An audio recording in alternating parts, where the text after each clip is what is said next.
Welcome to the last breakfast. Please enjoy the video. You start by confirming your Jio SIM is active and mobile data is enabled. This is required to share internet. Open Settings, then Network and Internet, then Hotspot and Tethering to begin. Tap Wi-Fi hotspot and give it a clear SSID so devices can find it quickly. Pick a password with letters and numbers for security. Once done, set the AP band to 4 GHz if older devices will connect, because it offers broader compatibility and better range. You now adjust advanced options to control performance and security. Tap Advanced or Configure Hotspot to choose the AP band. Use 5 GHz for faster local speeds versus 4 GHz for better penetration. Make sure WPA2 or WPA3 is enabled.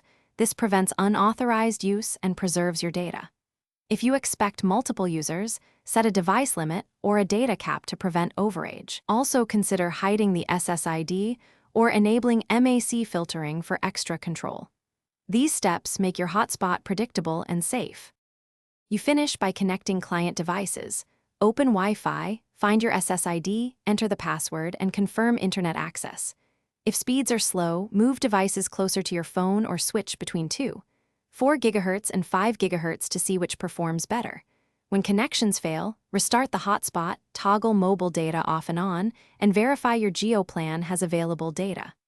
One key troubleshooting tip: if nothing works, reboot the phone. That clears network stacks and often restores normal tethering quickly.